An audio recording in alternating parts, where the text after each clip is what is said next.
আমাদের রাষ্ট্রের যে তিনটি অঙ্গ, এটা তো আমরা আগেও বলেছি, এখনও বলেছি, যে নির্বাহী বিভাগ, বিচার বিভাগ এবং আইনসভা, তারা প্রত্যেকে তাদের কার্যক্রমের ক্ষেত্রে স্বাধীন থাকে। তবে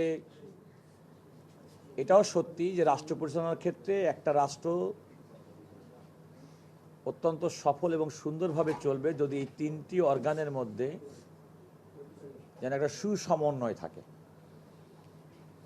আপনারা জানেন যে সুপ্রিম কোর্টে একটি হাইকোর্ট বিভাগে একটি রায় হয়েছিল 2রা সেপ্টেম্বর 2025। এই রায়টি আমাদের সংবিধানের 116 অনুচ্ছেদ, যেটি অর্থাৎ নিম্ন আদালতের বিচারকদের পোস্টিং সংক্রান্ত, পদোন্নতি সংক্রান্ত যে ক্ষমতাটি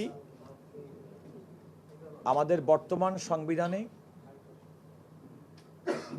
সুপ্রিম কোর্টের সঙ্গে পরামর্শ করে রাষ্ট্রপতি কর্তৃক প্রয়োগ করা হয়, এই আমাদের সংবিধানের 116 অনুচ্ছেদের একটা ইতিহাস আছে। এই ইতিহাসটা হচ্ছে 1972 সালে আমাদের মূল যে সংবিধানে, সেই সংবিধানে এই ক্ষমতাটা ছিল সুপ্রিম কোর্টের উপরে। যা হোক, পরবর্তীতে 4র্থ সংশোধনীর মাধ্যমে এই সংশোধনীটা, এই অনুচ্ছেদটি সংশোধন করে এটা সুপ্রিম কোর্টের পরিবর্তে রাষ্ট্রপতি করা হয়। 4র্থ সংশোধনী আপনারা নিশ্চয়ই জানেন, স্বাধীনতা পরবর্তীতে জনাব শেখ মুজিবুর রহমান সরকারের আমলে। পরবর্তীতে 1979 সালে এটাকে সংশোধন করে করা হয় যে এই দায়িত্বটা রাষ্ট্রপতি করবেন, তবে সুপ্রিম কোর্টের সঙ্গে পরামর্শক্রমে। আপনারা জানেন যে আমাদের দেশে 5ম সংশোধনী একটি রায় আছে, যে রায়ের মাধ্যমে আলটিমেটলি এই 1979 সালে যে সংশোধনীটি করা হয়েছিল সেটি বাতিল হয়ে যায়। আবার 5ম সংশোধনীর সময়, অর্থাৎ শেখ হাসিনা যখন প্রধানমন্ত্রী, তার সরকারের সময় এই সংশোধনীটি কিন্তু পুনরায় সংশোধন করে আলটিমেটলি এটা রাষ্ট্রপতির কাছে ন্যস্ত করা হয়। তাহলে যে সংবিধান সম্পর্কে রিটকারীদের আপত্তি, তার প্রথমটি সংগঠিত হয়েছে 4র্থ সংশোধনীর সময়, যে সময় জনাব শেখ মুজিবুর রহমানের সরকার বাংলাদেশে ছিলেন। আবার 5ম সংশোধনী, যে সংশোধনীর উপরে ভিত্তি করে রাষ্ট্রপতির কাছে ন্যস্ত করা হয়েছে, যেটার বিরুদ্ধে রিট পিটিশন দায়ের হয়েছে, সেটিও কিন্তু বিগত শেখ হাসিনা সরকারের সময় হয়েছে। এই সংশোধনীটা চ্যালেঞ্জ করে এবং 2017 সালের একটা রুলস, সেটা চ্যালেঞ্জ করে আলটিমেটলি হাইকোর্টে রিট পিটিশন দায়ের করা হয়। আপনারা জানেন সেই রিট পিটিশনে এই 4র্থ সংশোধনী, অর্থাৎ 1974 সালের সংশোধনী, 75 এবং না, ওটা তো প্রথমটা, আর হচ্ছে 2011 সালের সংশোধনী, এই দুটার পাশাপাশি যে রুলস চ্যালেঞ্জ করা হয় আদালত, এবং আর একটা প্রেয়ার করা হয় যে সুপ্রিম কোর্টের জন্য একটা স্বতন্ত্র সচিবালয় করা, এবং সেই স্বতন্ত্র সচিবালয় মর্মে একটা ডিরেকশন চাওয়া হয়েছিল, যে স্বতন্ত্র সচিবালয়ের ডিরেকশনও আদালত দিয়েছিল।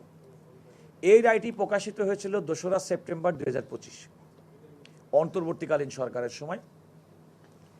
এবং আমরা এই যে রায়, এই রায়ের বিরুদ্ধে রাষ্ট্রের পক্ষ থেকে আপিল দায়ের করা হয়েছে, এবং সেটি শুনানি না হওয়া পর্যন্ত আমরা হাইকোর্টের রায়ের স্থগিতাদেশ চেয়েছি। এবং আজকে বাংলাদেশের মাননীয় প্রধান বিচারপতি সহ আপিল বিভাগের 4 বিচারপতির সমন্বয়ে গঠিত বেঞ্চ আমাদের আবেদন, হাইকোর্ট যে রায় দিয়েছিল, যে রায়ের পরিপ্রেক্ষিতে সংবিধানের 116 অনুচ্ছেদের সংশোধনী বাতিল ঘোষণা করা হয়েছিল এবং একটি স্বতন্ত্র সচিবালয় প্রতিষ্ঠার যে নির্দেশনা দেওয়া হয়েছিল সেটি স্থগিত থাকবে। আর 2017 সালে যে বিধি মোতাবেক ইতিপূর্বে পরিচালিত হচ্ছিল বিচারক, বিলটি চূড়ান্ত শুনানির জন্য আপিল বিভাগের 1 নম্বর তালিকা হিসেবে থাকবেন বলে ঘোষণা করেছেন। আর আমাদের আপিল নিষ্পত্তি করার ক্ষেত্রে কতগুলো প্রাসঙ্গিক আনুষঙ্গিক বিষয় আছে যেগুলো আমাদের করতে হয়। আমরা বলি কনসাইজ স্টেটমেন্ট দেওয়া, এটা হচ্ছে আপিলের পক্ষে আমরা প্রথমে দেব, বিবাদী পক্ষে যারা আছে তারা দিবেন, তার মধ্যে দিয়ে এটা শুনানি মানে শুনানির জন্য প্রস্তুত হবে। এটা হচ্ছে মূল জিনিস, এই কাজটি করেছে। এটা আমি আদালতকে স্থগিতাদেশের প্রয়োজনীয়তাটা কেন পড়েছি সেটা আমি বললাম। আমি আদালতকে বলেছি যে এই রায়টি যদি স্থগিত না করা হয় তাহলে আমাদের বিচার প্রশাসনে এক ধরনের স্থবিরতা কাজ করছে। কারণ যে অধ্যাদেশের মাধ্যমে সুপ্রিম কোর্টের জন্য স্বতন্ত্র সচিবালয় করা হয়েছিল সেটি পার্লামেন্ট কর্তৃক গৃহীত হয়নি, বরং এটা আরও অধিকতর যাচাই বাছাইয়ের জন্য এটা এই অধ্যাদেশ এবং তার সংশোধনীটি পার্লামেন্টে পাশ করা হয়নি। এবং আমি রাষ্ট্রের পক্ষে সরকারের যে বক্তব্য, অর্থাৎ পার্লামেন্টের যে অ্যামেন্ডমেন্ট আনা হয়েছে সেই অ্যামেন্ডমেন্টে যেটা উল্লেখ করা আছে অধিকতর যাচাই বাছাই করার জন্যে, সেটা করার জন্য এটাই সরকারের অবস্থান হিসেবে আমি ব্যাখ্যা করেছি এবং আমি বলেছি।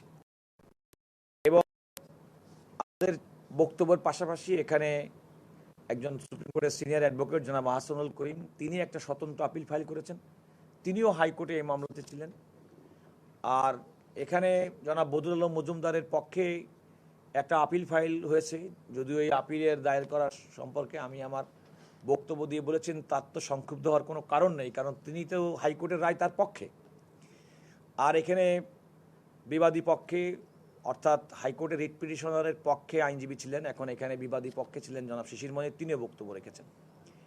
তো আমরা মনে করি যে আমাদের বিচার প্রশাসন, আমাদের প্রশাসনের করার ক্ষেত্রে আমাদের অধিকতর যাচাই বাছাইয়ের পরে স্বতন্ত্র সচিবালয় তো বিষয়ে এবং আমাদের বিচার বিভাগের স্বাধীনতা সুরক্ষার স্বার্থে আমাদের পার্লামেন্টে রোহিতকরণের সময় যে কারণটি উল্লেখ করা হয়েছে আরও অধিকতর যাচাই বাছাই করে, আমার মনে হয় সেটাই আমরা সরকারের পক্ষ থেকে সেটি করা হবে, এটা আমাদের প্রত্যাশা। তবে অ্যাট দিস মোমেন্ট এই রায়টা স্থগিত না হলে যে প্রশাসনিক জটিলতা বিচার বিভাগীয় কর্মকর্তাদের ব্যাপারে স্থবিরতা, সেটা কাটিয়ে ওঠা সম্ভব। দেখুন, আসলে এই ব্যাপারে আমার মন্তব্য করা ঠিক না, কারণ দেশের সর্বোচ্চ আদালত এবং সর্বোচ্চ আদালতেই তো এটা চূড়ান্ত নিষ্পত্তি হবে। হাইকোর্টে যে রায়টি দিয়েছে সে রায়ের মধ্যে কিন্তু উল্লেখ করা আছে এটাই কিন্তু চূড়ান্ত রায় না। এখানে একটা অনেকের মানুষের মধ্যে ভুল বুঝাবুঝি তৈরি হয়। হাইকোর্ট কিন্তু রায়টা দেওয়ার পরেও একটা সার্টিফিকেট দিয়েছে, অর্থাৎ বলেছে এই মামলার সঙ্গে সাংবিধানিক প্রশ্ন ব্যাখ্যা জড়িত, যেটা সুপ্রিম কোর্ট কর্তৃক একটা আপিল বিভাগ কর্তৃক করতে হবে। তো আপনি যেটা বলছেন যে কনফ্লিক্ট অফ ইন্টারেস্টের ব্যাপারটা, আমার মনে হয় যে আমার কোনো মন্তব্য না করাই ভালো। যারা শুনছেন তাদের প্রতি তাদের উইজডম, তাদের মেধা, তাদের নিরপেক্ষতা, তাদের জুডিশিয়াল অ্যাকুইপমেন্ট সম্পর্কে আমাদের কোনো প্রশ্ন নেই। আপিলটা নিষ্পত্তি করার জন্য তারা নৈতিকতার প্রশ্ন তো থেকে যায়। দেখুন, আমার মনে হয় এত খুব সহজ সরলভাবে দেশের সর্বোচ্চ আদালতের বিচারপতিদের নীতি নৈতিকতা নিয়ে প্রশ্ন করার সুযোগ নেই, কারণ তারা তো ন্যায় বিচার করবেন এটাই প্রত্যাশা। তারা কি সবসময় তারা কোনো মামলা বিচার করলেই যে নিজেদের পক্ষে সবসময় রায় দিবেন এমন তো নাও হতে পারে। আর এখানে তো সাংবিধানিক প্রশ্ন ব্যাখ্যা জড়িত।